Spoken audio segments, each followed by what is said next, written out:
Hello friends, स्वागत है आपका हमारी फ्री ऑनलाइन क्लासेस के अंदर। हम चैप्टर चला थे 12th का चैप्टर कंसाइनमेंट अकाउंट, जिसके अंदर अभी तक हमने बहुत सारी जनरल एंट्रीज देखी। हमने सीखे कि अकाउंट्स किस तरीके से बनाते हैं, हमने देखा कि कमीशन किस तरीके से कैलकुलेट किया जाता है, हमने देखा कि अनसोल्ड स्टॉक की कैलकुलेशंस किस तरीके से की जाती है। तो बेसिकली जो क्वेश्चंस होते हैं कंसाइनमेंट के, जो बेसिक लेवल के क्वेश्चंस होते हैं, वो सारे क्वेश्चन आप इन जहां तक अभी तक हमने पढ़ा है उन सब चीजों से आप उसको सोल्व कर सकते हैं। आज इसी के जैसा एक और क्वेश्चन हम करते हैं, क्वेश्चन नंबर 2। फिर हम धीरे धीरे इसके हाई स्टैंडर्ड पर पहुंचेंगे। ठीक है, मैं आपको एक एक एग्जांपल भी कराऊंगा, तो बेफिक्र रहिए, सारी चीजें आपको यहाँ पर मिलेगी। ठीक है, अच्छा, सिर्फ हमारी क्लासेस देख लेने से ही आप इजीली जो 12th के अंदर अकाउंटिंग का जो सब्जेक्ट है उसके अंदर इजीली 90 क्रॉस कर सकते हैं, इजीली, अगर आप रेगुलर स्टडी करते हो तो। ठीक है, इतनी मैं आपको गारंटी देता हूँ कि जो हम समझा रहे हो आप सीखते जाइए, साथ साथ में उनको पढ़ते जाइए, और अगर कोई डाउट आए तो हमसे पूछते जाइए। ठीक है, कोई हमें कोचिंग करने की जरूरत नहीं है, फालतू फीस बर्बाद करना है दूसरी जगह अगर आप कोचिंग करते भी हो तो। ठीक है, चलिए question number 2। Mister Rakesh of Jaipur appoints mister Anil of Bhilwara as his agent. यानी एक राकेश है जो जयपुर में रहता है, और एक अनिल है जो भीलवाड़ा में रहता है। तो राकेश ने अनिल को क्या किया, अपना एजेंट अपॉइंट किया। तो मेनली ओनर कौन हो गया, राकेश, और अनिल कौन हो गया, agent. Rakesh consigned 100 mobile set at the rate of 3000 each set send to Anil. अब देखिए, राकेश ने 100 मोबाइल सेट भेजे। एक मोबाइल सेट 3000 का था, जो किसको भेजा हमने, अनिल को, कि भाई आप इसको बेच देना। Rakesh paid expense 2800 and Anil paid clearing charges 1200। Rakesh ने कुछ खर्चा किया और कुछ खर्चा अनिल ने भी किया। क्लियरिंग चार्जेस, देखिए क्लियरिंग चार्जेस क्या होता है अभी वापस जब इसको समझाऊंगा मैं आपको, ठीक है, तो वापस समझाऊं अभी बताऊंगा। तो आप एक बार सिर्फ इसको रीड कर लीजिए ताकि हमारे क्वेश्चन दिमाग में बैठ जाए। Anil sold 17 mobile set at the rate of 4000 each in cash and 20 mobile set at the rate of rupees 4200 each sold on credit। अब देखिए, कुछ माल तो अनिल ने कैश में बेचा और कुछ माल उधार में बेचा। देखेंगे क्या इसका अकाउंटिंग ट्रीटमेंट होता है। फिर आगे लिखा हुआ है, सेलिंग एक्सपेंस पर मोबाइल सेट वॉज ₹25 पेड। यानी हर एक मोबाइल सेट जो भी बेचा गया उस मोबाइल सेट के ऊपर 20 रुपए इसको क्या देने, विक्रय व्यय देने, यानी कि सेलिंग का एक्सपेंस पे करना।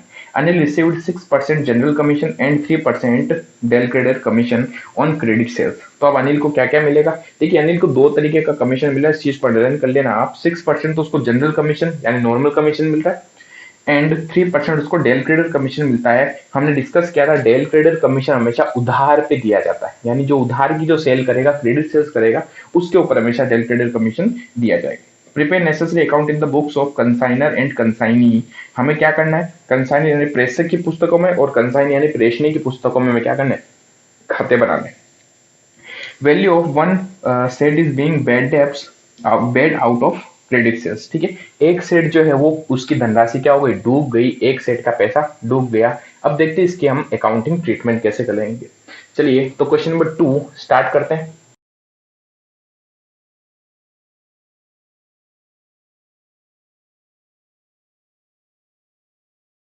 नंबर 2 के अंदर जो आपके पार्टीज हैं, मेनली दो पार्टीज है, एक तो कंसाइनर, एक कंसाइन। कंसाइनर है माल भेजने वाला, और कंसाइन जो है वो है माल को बेचने वाला, यानी हमारा एजेंट जिसको माल भेजेंगे उसके बाद में उस माल को क्या करेगा, सेल करेगा। ठीक है, चलिए अब अपन वन बाय वन सारे पॉइंट्स पढ़ते हैं और वापस इस क्वेश्चन में स्टार्ट करते हैं। तो देखिए, पहले तो दो दिनों की बुक्स बना ले। तो एक तो आ जाएगा इन द बुक्स ऑफ राकेश। एक तो मैं राकेश की बुक्स बनानी है, दूसरी अपने को बुक्स बनानी है अनिल की। तो इन द बुक्स ऑफ अनिल।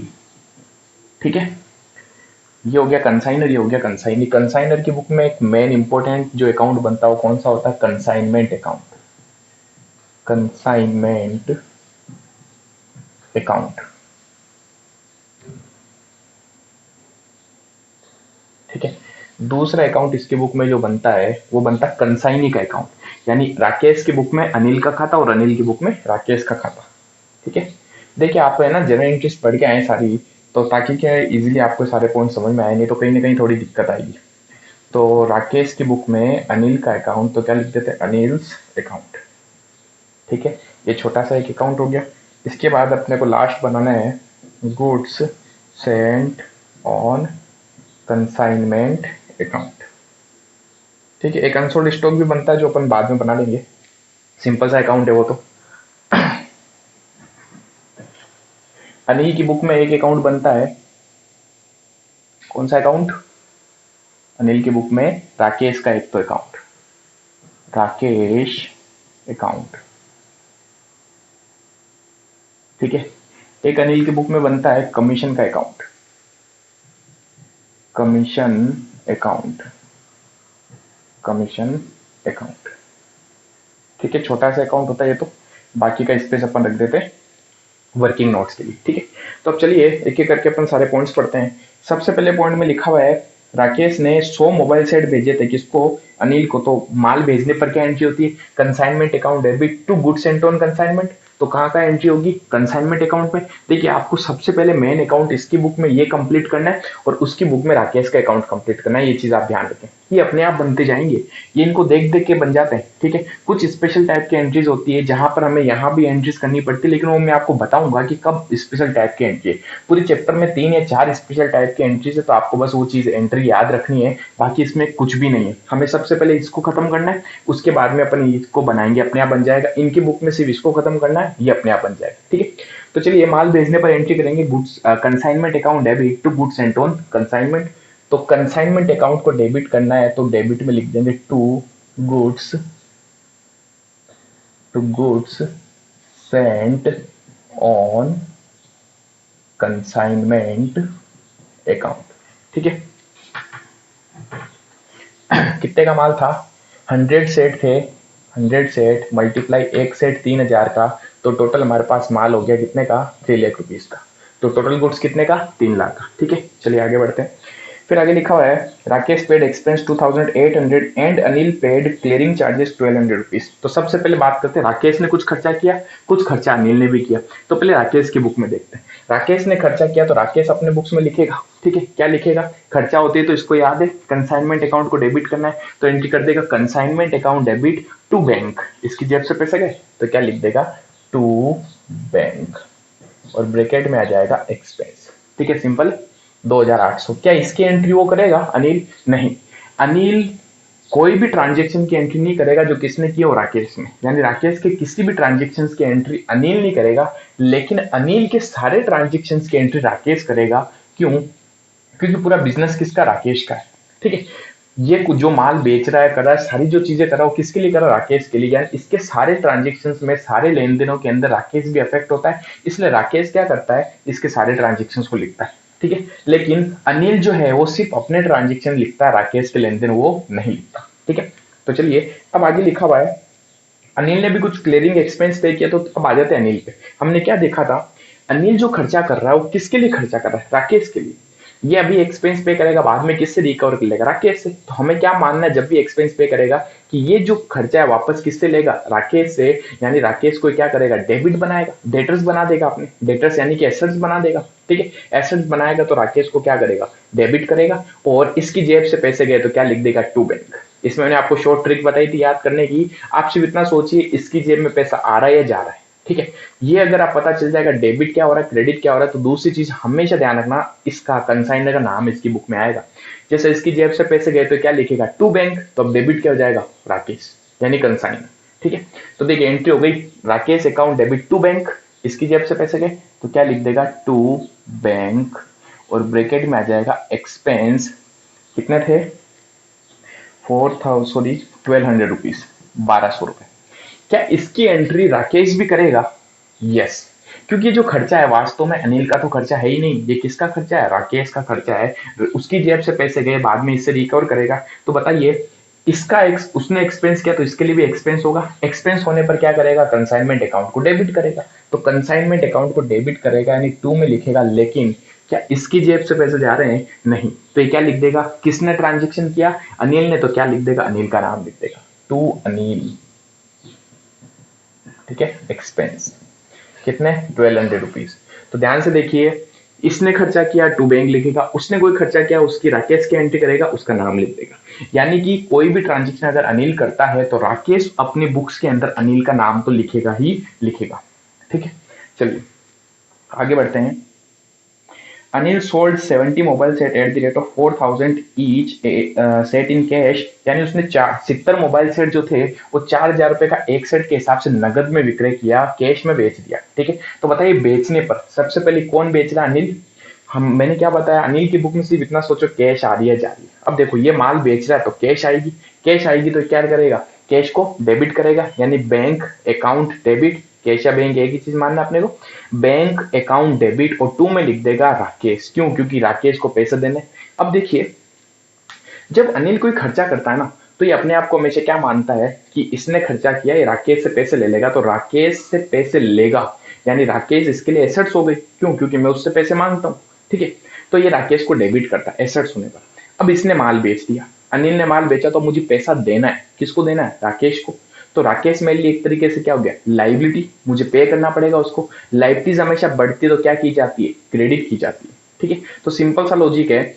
दूसरा तरीके से अगर जो मैंने आपको शॉर्ट ट्रिक बताई, क्या बताई कि इसकी जेब में पैसे आ रहे हैं तो डेबिट और जा रहे हैं तो क्रेडिट करो। ठीक है, दूसरी चीज उसका नाम आ जाएगा। ठीक है, तो इसके पास पैसे आए तो क्या एंट्री करेगा, बैंक अकाउंट डेबिट, और टू में क्या जाएगा, टू राकेश।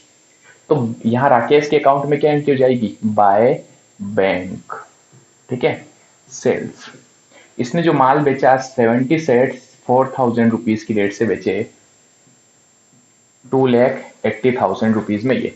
ठीक है, फिर आगे और क्या लिखा हुआ है, आगे लिखा उसने कुछ क्रेडिट में भी बेचा। देखिए कैश में बेचता तो बैंक बैलेंस बढ़ता है, और अगर उधार में माल बेचते हैं तो क्या बढ़ता है मालूम है, हमारे डेटर्स बढ़ते हैं। डेटर्स यानी कि देनदार, जिनसे हम पैसे मांगेंगे। ठीक है, तो अगेन इसकी बुक में तो क्या करेगा, इसको क्रेडिट ही करेगा। सेल होने पर ध्यान दीजिए, अनिल अपने बुक्स में राकेश को क्या करेगा, राकेश को क्रेडिट करेगा, क्योंकि राकेश इससे पैसे मांगेगा। ठीक है, अब ये क्या बोलेगा, साहब मैंने तो उधार में बेच दिया। राकेश कह रहा ठीक है उधार में बेच दिया तो क्या हुआ, पैसा आएगा तो सही, मुझे तो पैसे आप दोगे। तो इस केस में अनिल जो है राकेश को अभी भी क्या करेगा, क्रेडिट ही करेगा, यानी राकेश को क्रेडिट करेगा तो बाई साइड में लिखागा पहली चीज। अब देखिए कुछ नहीं है, सिंपल सी चीज है, पैसा है तो बैंक अकाउंट डेबिट कर, उधार में गया तो डेटर्स आ गए। ठीक है, तो एंट्री कर देगा डेटर्स अकाउंट डेबिट। मैंने सारी की सारी एंट्रीज आपको जनरल समझाते वक्त समझाई थी, फिर भी मैं वापस समझा रहा हूँ, क्योंकि स्टार्टिंग के क्वेश्चन में आप इसको समझोगे ना तो ज्यादा बेटर होगा। ठीक है, उधार में जो उसने माल बेचा क्रेडिट सेल्स, वो इसने सेल करी थी 20 सेट्स 4200 से, तो 20 सेट्स मल्टीप्लाई 4200 एक सेट। ठीक है, तो 20304 84,000 रुपीज का ये हो गया। ठीक है, अब समझना इन दोनों की एंट्री ये भी करेगा, दोनों ही क्या सेल है। सेल होने पर कंसाइनमेंट की इनकम हो गई, कंसाइनर की इनकम हो गई। कंसाइनर की इनकम होने पर देखिए खर्चा होने पर कंसाइनमेंट को डेबिट करते हैं, तो इनकम होने पर कंसाइनमेंट को क्रेडिट भी करते हैं, तो कंसाइनमेंट यहाँ पर क्या होगा, क्रेडिट बाई साइड में आएगा। दूसरी चीज, माल किसने बेचा, माल तो अनिल ने बेचा। अनिल का कोई भी अगर ट्रांजेक्शन होता है तो उसकी कंसाइनर क्या करता है, उसका नाम लिखता है अपने बुक्स में। ठीक है, तो हमारी एंट्री इसकी पता क्या होती है, एंट्री होती है Anil account debit to consignment, तो कंसाइनमेंट में सीधा लिखना है बाय अनिल। देखिए जब आप 3-4 क्वेश्चन के करोगे ना तो आपको खुद को प्रैक्टिस हो जाएगी। टू बैंक उसने खर्चा किया, उसने किया तो टू अनिल यानी कंसाइनी का नाम, उसने माल बेचा बाई कंसाइनी, तो सारी चीजें बहुत इजी हो जाएगी। ठीक है, कुछ कुछ क्वेश्चन आप पढ़ते रहिए ताकि क्या हो कि आपकी थोड़ी प्रैक्टिस हो। 280 प्लस 84, टोटल उसने जो माल बेचा वो तो ये था 280 का, तो कैश में बेचा और कुछ उधार भी तो बेचा, तो टोटल मिला के उसने माल बेच दिया 3,64,000 का। तो यहां तक पॉइंट क्लियर है या नहीं है, क्लियर। चलिए आगे बढ़ते हैं। फिर आगे लिखा हुआ है सेलिंग एक्सपेंस पर मोबाइल सेट 25 रुपीज पेड, यानी कि हर एक मोबाइल सेट के ऊपर उसने कुछ खर्चा भी किया, किसका, सेलिंग का। सेलिंग का मतलब क्या हो गया, यहाँ पर माल को बेचने के लिए भी कुछ खर्चा करेगा। माल को बेचने के लिए खर्चा करेगा, तो बताइए फिर अगेन क्या हो गया, कंसाइनमेंट का खर्चा हो गया। कंसाइनमेंट का खर्चा होने पर कंसाइनमेंट अकाउंट डेबिट, और टू में क्या लिख देगा, टू में ध्यान दीजिएगा। अच्छा एक मिनट, पहले इसकी बुक में नहीं अनिल की बुक में आएंगे, क्योंकि खर्चा अनिल कर रहा है। माल बेच कौन रहा है, अनिल। अनिल बेच रहा है तो खर्चा अनिल कर रहा है, सिंपल है। अब ध्यान देना, अनिल ने जब खर्चा किया तो इसकी जेब से पैसे गए, जेब से पैसे गए तो क्या मान लेगा, वापस राकेश से रिकवर करना है, तो क्या एंट्री करेगा, टू बैंक, और डेबिट क्या हो जाएगा, राकेश, तो एंट्री कर देगा Rakesh account debit to bank, तो यहाँ आ जाएगा टू बैंक। ठीक है, एक्सपेंस, सेलिंग एक्सपेंस, ये जो सेलिंग एक्सपेंस था ये कितना था, ये था 25 रुपीज पर सेट। अब देखिए इसने टोटल कितने मोबाइल सेट बेचे, ध्यान दीजिएगा 70 मोबाइल सेट ये रहे 70 और 20 ये बेच दिए, तो टोटल मिला के इसने 90 मोबाइल सेट बेचे। कितने 90, 90 मल्टीप्लाई 25। एक मोबाइल सेट के ऊपर 25 रुपए का खर्चा आ रहा है तो 90 के ऊपर कितना आएगा, ठीक है। तो 0, 45, 45 में 5, 4, 22, ठीक है। तो 2250 रुपए का ये खर्चा आ गया। क्या इसकी एंट्री ये भी करेगा? यस, उसने खर्चा किया, इसके लिए भी खर्चा है, इसके लिए खर्चा है तो कंसाइनमेंट अकाउंट को डेबिट करेगा। और 2 में क्या लिख देगा? ये खर्चा किसने कर लिया? अनिल ने। तो क्या लिखेगा? To Anil's account selling expense 2250, ठीक है। आई होप इजीली समझ में आ रहा हो आपको। चलिए नेक्स्ट।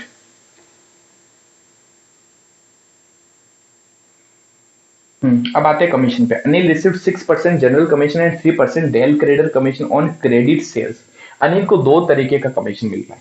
एक तो उसको मिला जनरल कमीशन और दूसरा इसको मिला उधार के ऊपर, यानी डेल क्रेडिट कमीशन। हमने डिस्कस किया था लास्ट क्लास में, डेल क्रेडिट कमीशन क्या होता है? उधार के ऊपर दिया जाता है, ठीक है। तो दोनों कंडीशन। अच्छा, अब एक चीज बताइएगा, उसको डेल क्रेडिट कमीशन हम दे रहे हैं, क्यों देते हैं डेल क्रेडिट कमीशन? कि आप उधार में माल बेचिए, लेकिन अगर कुछ बेड डेप्स होता है तो बेड डेप्स की जिम्मेदारी हमारी नहीं होगी। हमारी यानी कि राकेश क्या कह रहा है कि आप माल बेचिए, उधार में या कैश में जो भी आपको बेचना बेचिए, लेकिन अगर पैसा डूब गया तो जिम्मेदारी मेरी नहीं होगी, इसलिए मैं आपको क्या कर रहा हूँ, कुछ एक्स्ट्रा कमीशन दे रहा हूँ, जिसको हमने क्या बोला? Del credit. तो बताए, अगर बेड डेप्स हो जाता है तो क्या राकेश का लॉस है क्या? नहीं, राकेश का लॉस नहीं होगा। क्यों नहीं होगा? क्योंकि राकेश ने क्या बोला कि ये जो बेड डेप्स है इसकी गारंटी आप लोग, यानी कि आपकी जिम्मेदारी होगी। अगर पैसा डूब गया तो मेरा लॉस नहीं होगा, आप ही का लॉस मैं मानूंगा। समझ गए? ठीक है। आगे जाके क्योंकि ये पॉइंट आया हुआ, एक बेड डेप्स हुआ हुआ है, तो उस बेड डेप्स का क्या ट्रीटमेंट होगा इसलिए समझा रहा हूं। क्लियर? तो चलिए पहले तो अपन कैलकुलेशंस करते हैं। तो मैं यहाँ वर्किंग नोट बना रहा हूँ। Working note number first, calculation of commission, ठीक है। तो देखिए, कमीशन में एक तो जनरल कमीशन। जनरल कमीशन हमेशा किस पे मिलता है? टोटल सेल्स के ऊपर, ये ध्यान देना आप, ठीक है। देखिए, जनरल कमीशन यहाँ लिखा हुआ है 6% जनरल कमीशन। तो जनरल कमीशन किस पे होगा? टोटल सेल पे। टोटल सेल देखिए इसने कितनी करी है? 3,64,000 की, ठीक है।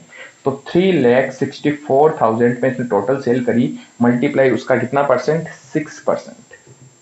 तो ये तो हो गया एक जनरल कमीशन। फिर बात करते हैं डेल क्रेडिट की, अधिभावी कमीशन की। डेल क्रेडिट कमीशन जो होता है वो हमेशा क्रेडिट सेल्स पर होता है। जब तक क्वेश्चन कुछ नहीं कहे, या तो खुद कह रहा क्रेडिट सेल्स पर, ठीक है। क्रेडिट सेल्स देखिए 84,000 ये थी उधार में जो उसने माल बेचा। तो 84,000 का कितना परसेंट है? 3% का 3%, ठीक है। स्पेस रखिएगा, मैं उधर है ना अनफोल्ड स्टॉक की कैलकुलेशन करूंगा।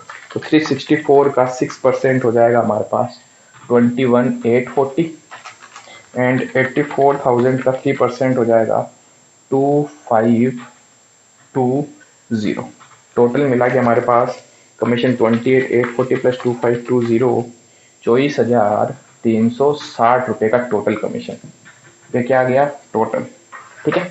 चलिए अब बात करते हैं कमीशन की क्या एंट्री करेगा। तो अनिल के लिए कमीशन इनकम है, अनिल क्या एंट्री कर देगा? To commission. भाई इनकम है तो क्रेडिट करेगा ना उसको, तो क्या लिखेगा? To commission. तो डेबिट क्या हो जाएगा? राकेश। तो देखिए बहुत सिंपल सा लॉजिक बताया मैंने आपको इसकी बुक्स में एंट्रीज करने का, बहुत सिंपल है।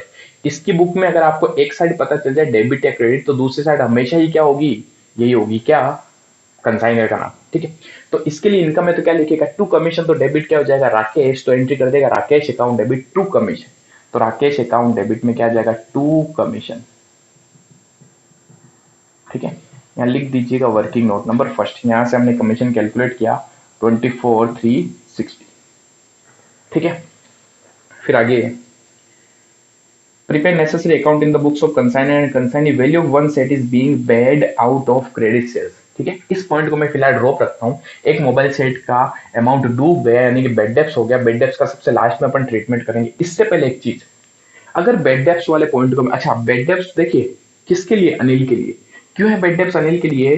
क्योंकि उसको एक्स्ट्रा कमीशन दिया हमने। हमने क्या बोला, यानी कंसाइनर ने क्या बोला? राकेश ने, अगर पैसा डूब गया तो जिम्मेदारी आपकी होगी, ठीक है। तो क्या अब कंसाइनर को बेड डेप्ट से कोई मतलब है? कोई मतलब नहीं है, हमारा कोई रोल नहीं होगा बेड डेप्ट।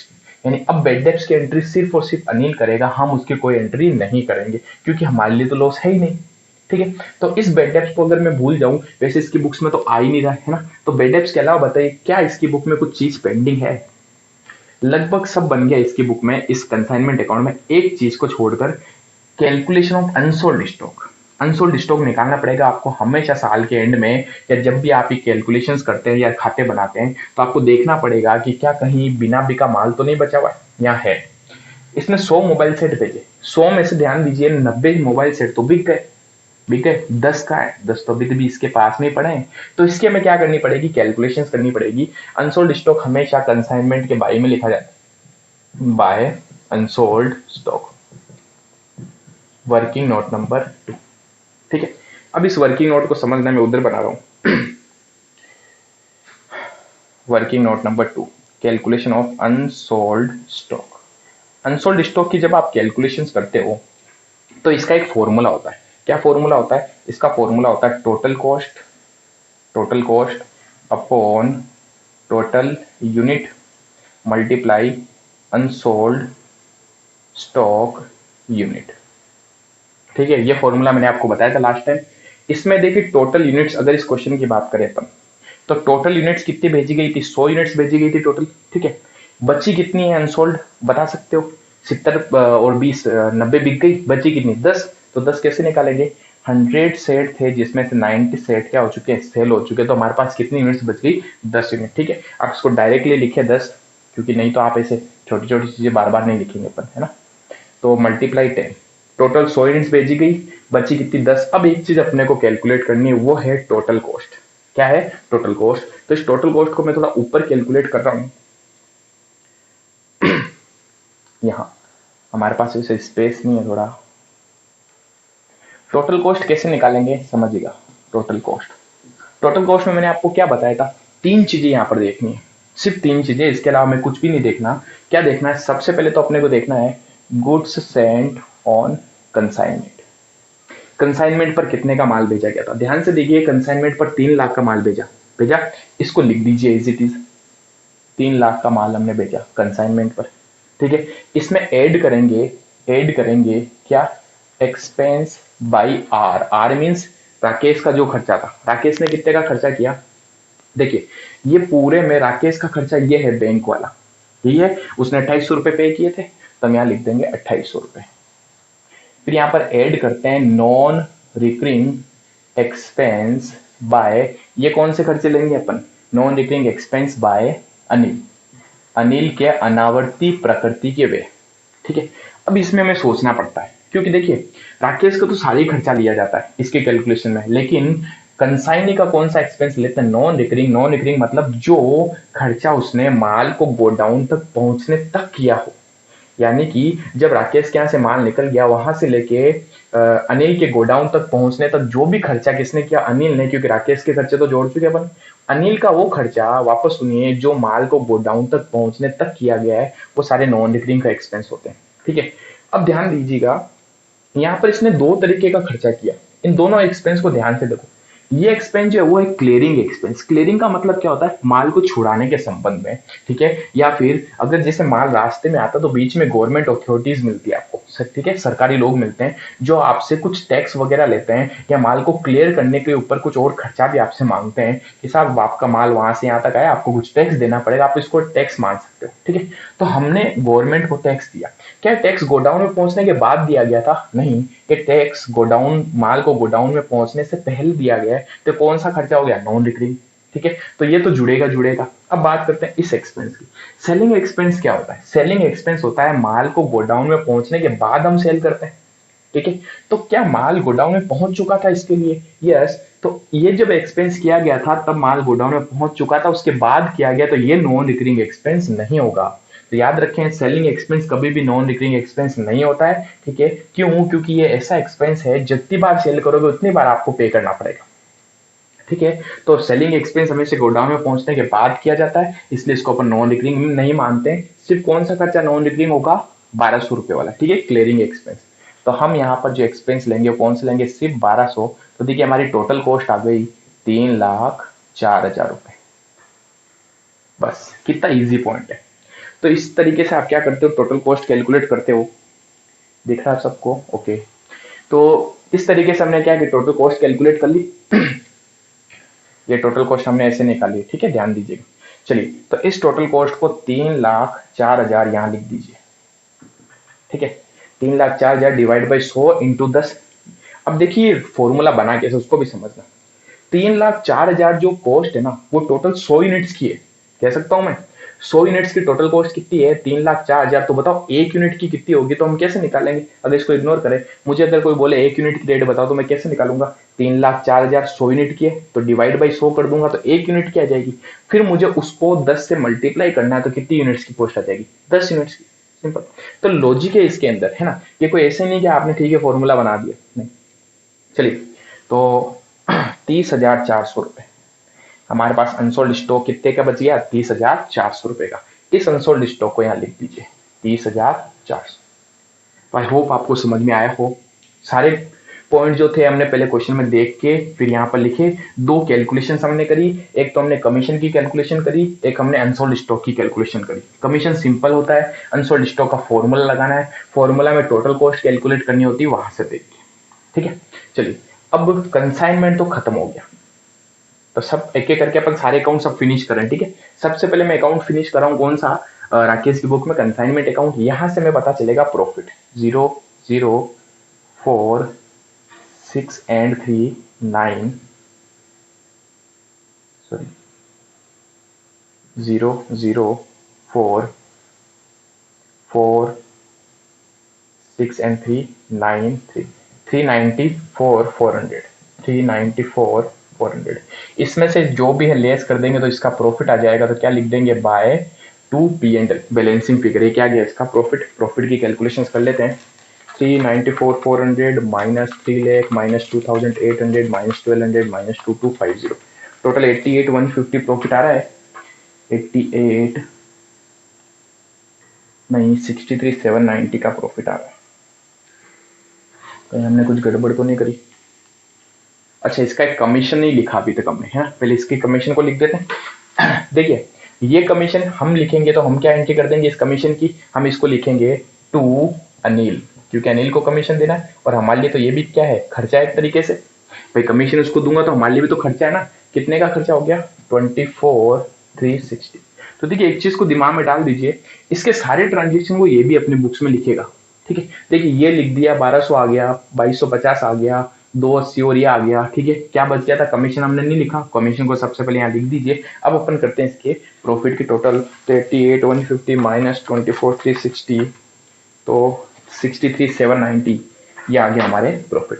ठीक है। तो क्या लिख देंगे, 2P&L बैलेंसिंग फिगर 63,790। ठीक है। तो एक अकाउंट फिनिश। अब आ जाता है अनिल के ऊपर। तो अनिल को क्या करना है, सिर्फ देख दे के एंट्रीज पोस्ट करनी है। ठीक है। कहाँ है नाम, देखिए टू अनिल। तो अनिल में क्या लिख देंगे, बाय कंसाइनमेंट। ठीक है। 1,200 रुपए। फिर टू अनिल तो आ जाएगा बाय कंसाइनमेंट 2,250। फिर टू अनिल तो बाय कंसाइनमेंट 24,360। ठीक है। फिर बाय अनिल तो टू कंसाइनमेंट, बाई है तो टू में, टू है तो बाई में। ठीक है। लास्ट क्वेश्चन में हमने ये चीजें पढ़ रखी है, तो जिन बच्चों ने हमारी लास्ट क्लासेस नहीं देखी देखिए। चलिए 364 माइनस इसकी टोटल ज्यादा आ रही है ना, तो 3,64,000 जिसकी टोटल ज्यादा आती है दोनों तरफ लिख दीजिए, उसमें से ऊपर जो भी है घटा दीजिए। ठीक है। तो देखिए जो भी बैलेंसिंग फिगर आएगा वो क्या होगा पता, वो होगा बाई बैंक, क्योंकि फाइनल सेटलमेंट हो रहा है।